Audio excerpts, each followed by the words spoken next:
Hello and welcome back to Let's Play Deadly Rooms of Death, and in this part we are going to start the Trapdoor level. And this level is pretty intense, so let's get right to it. So the idea to red doors, which we've only done I think once for the most part, is that, or no, a few times, is that when you go over every trapdoor, it removes the door. That is basically what we're going to be wanting to do, is removing every trapdoor and getting rid of said red door. So, continue on. We're going to go ahead and go this way. And so basically we want to set this up to where these two pathways are going to be tricky. Any sort of any pathway we're going to be forced to walk through. But if it's a two pathway, we can actually just get rid of half of it. It's basically just a lot of pre-planning to make sure that you get to exactly where you need to get to. So just pre-plan your entire path. Don't, if you're not really used to how trapdoors work, don't really rush through it. Of course, I know how trapdoors work, so I am fine.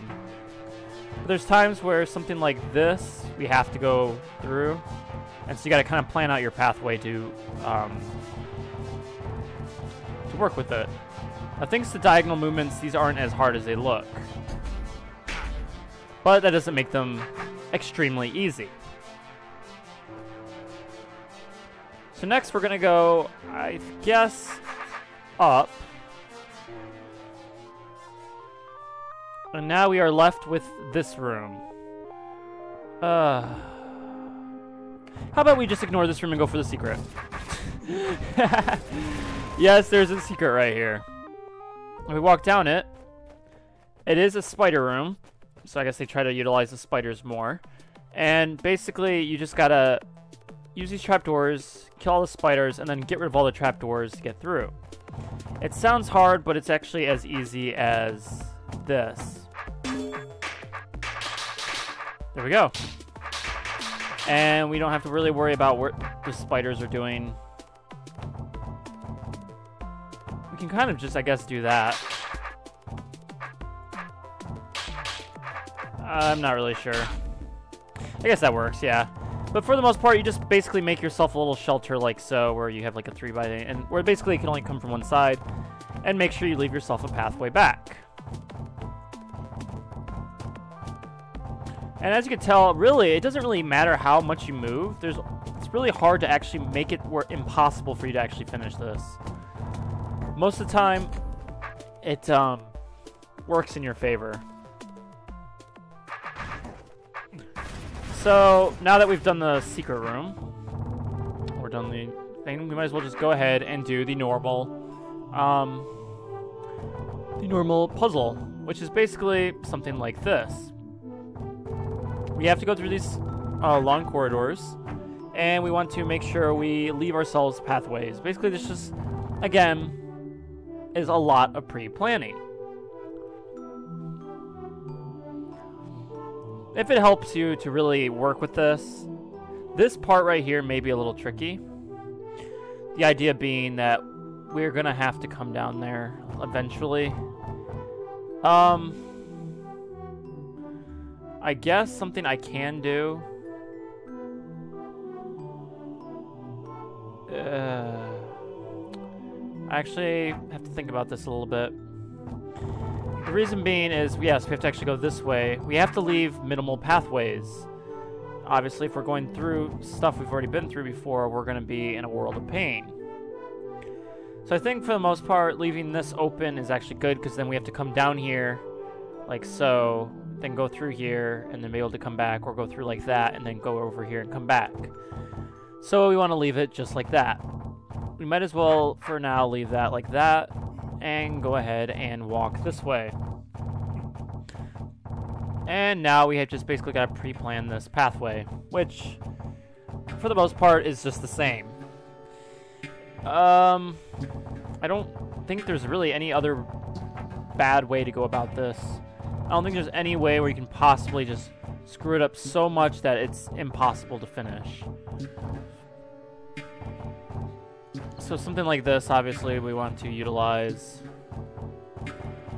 And we want to go back down here.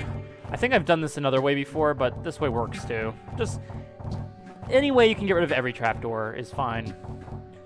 There is one room, though, that might take me, even though I know what I need to do, I might not be able to do it right away. There is a really difficult room like that. So when I do get to that, just bear with me. Because, trust me, it's not going to be fun. It is actually a really fun room, but it's hard. And not really easy to get through. But it shouldn't be in this part, maybe? Maybe it will. I think I might save it for the next part. So, you don't really need to worry about it too much. So going this way, we have a puzzle where we have to kill this roach and then end up getting here. It sounds difficult, but it's pretty much forced. So right here, you do realize that you have to either do that or do that. Whatever way you prefer. This is kind of teaching you that, you know, pathways are pretty important. Same with right here. We have to go for the bottom one first, because if we go for the top one first, it closes us off. This is mostly forced, and for example, you have to get this trapdoor because there's no way you're going to get there any other way. And then once we get down there, we want to make sure we leave those corner pathways open so we can actually get through. And then we want to rush through. Next, we can pretty much ignore that top area for now. We don't need to worry about it. Instead, we want to work with this area. So this area seems difficult, but it really isn't. Basically, what we want to do is... see. The idea here is if we go this way and hit the switch from this side, the roach will get stuck in here. So we have to go through this way and get to the switch from that method. So we can go ahead and do that. I didn't think of that. And now that roach will not get through there. We just gotta make sure we get this one right here because we can't get to it any other way. And again, pretty much the idea to all of this. Right here seems tricky. It really isn't. You just gotta kind of make sure you leave yourselves openings to get through. Maybe it is tricky, but you know.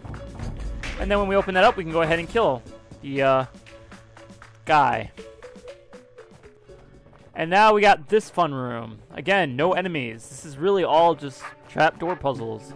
This room, you might have a lot of trouble with when you first do it. You have to hit these 3 switches to open these 3 doors, just so you can hit this switch to hit these 3 switches, which allow you to exit. I mean, we're going to have to go through here 12 times. 11 times. Something like that. I hope you enjoy it, because you basically got to leave yourself a path. And the best way I found to do that is go ahead and go up here first. This part we can only go through twice. Every other entrance we can go 3 times. 3, 6, 9. So it is 11 times. This one we can only go in, out, and then back in once. We also have to get rid of every trapdoor, because all the trapdoors are important. And we cannot actually exit without getting rid of them. So you can't just leave any stray trapdoors. So you have to really plan out your pathway while not leaving. You can't leave dead weight behind, yet you cannot completely not leave you like room to get to the switch over and over again. So we cannot get back up here once we do this, so we might as well just do this now. And we got just basically do a lot of corner jumps to make sure we utilize our pathway to its fullest potential. Same story here, you cannot get to here later, so we might as well go to it now. And you might as well use your checkpoint every single time, so you don't have to just do anything over again. So we go over here, continue doing the diagonal jumps.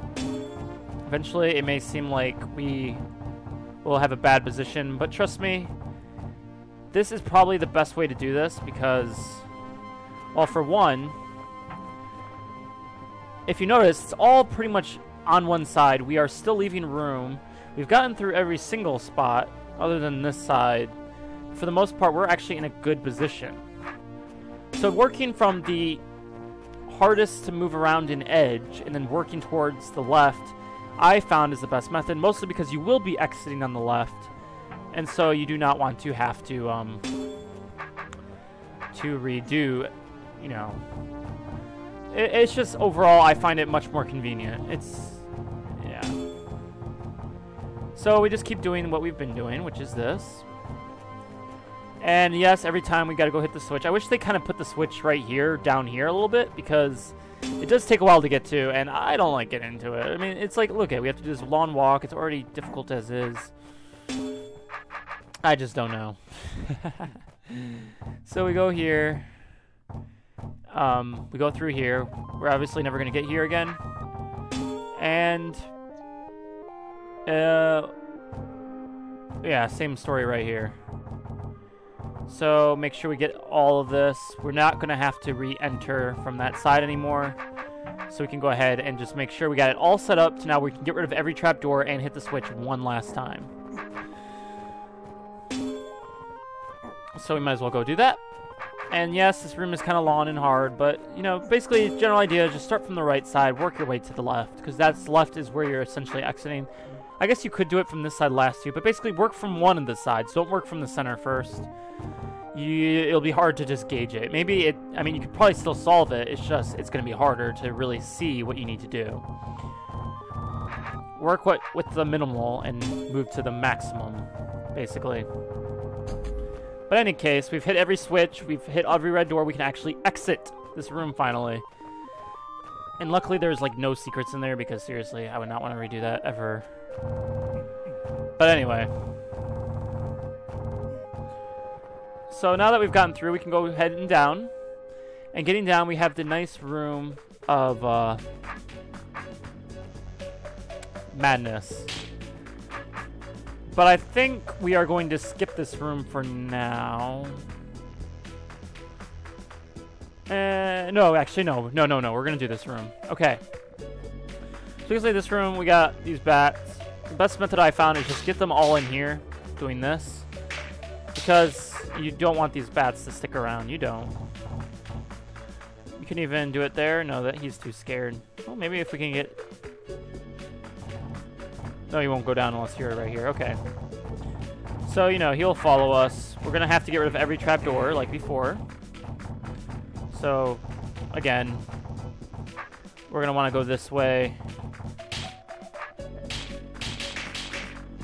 And now that we got one left, we can kind of ignore him and go ahead and go this way. Then when we get down here, this is really simple. It just seems hard. Hold on. You want to actually get him right up there against the wall, and then make sure you have a path to the right. Or there's another way you could set that up, but I'm not really sure. But basically, just don't do what I did. Make sure you diagonal jump here.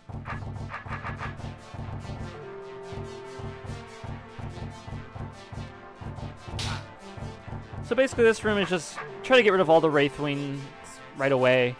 And then just, you know, make sure you get rid of the trapdoors and just realize where you can't and must walk. So, again, more trapdoor logic. Nothing too big to talk about. Yeah, this room actually, this level looks nice. And I think this will pretty much be the last room I do, because this is getting tedious. So, this one is actually looks intimidating because you have to use the mimic to get rid of all trapdoors. It's actually a really easy room. I don't know what else there really is to do, but you can easily go ahead and, you know, set up yourself to where you're in a good position. Thanks to how trapdoors work, you can pretty much, and how open the space is, you can pretty much maneuver yourself in any way you need to. So even if you have trouble, for example, doing stuff, you will find a way. I mean, what is really... I mean, like, if you look at it, we are able to always move and reposition him. It's not like a, it's like a struggle, basically. It's just a little tedious.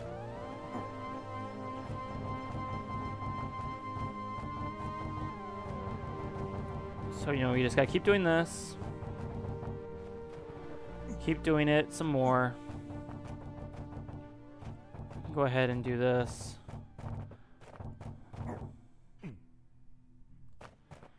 And I think that's pretty much all of it. For the most part. For that side. So might as well go use one of our well-deserved checkpoints. And now we want to go ahead and go this way. This one might be, this side might be a little harder, but it's overall still the same challenge.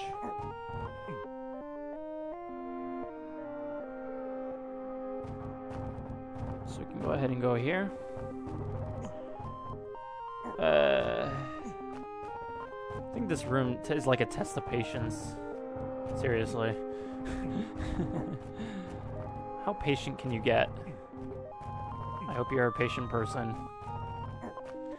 Again, it's just making sure you don't leave yourself anything you cannot get to, or leaving yourself in a bad position. And really, it's hard to put yourself in a bad position in this room. This would be harder if you had less room to work with, and maybe it had been a little funner. There may be a hold, or maybe a level in this. I don't really remember levels after this too well. Yeah, I'm gonna have to like replay everything, because everything I remember well up until the next level. So the next level I'll be having to really refresh my memory. But I think this is pretty much the only Mimic Trapdoor room. But again, they could have made it a lot harder. Huh. It might have been interesting to actually see how hard it could get. So I guess it's just a matter of how convenient can you make it for yourself. And also understanding that don't put yourself in a position you cannot get out of again. So we can go ahead and do this. Might as well go ahead and not do that because we'll get stuck. And again, there's really no way to really mess this up. For the most part, it's just as simple as that.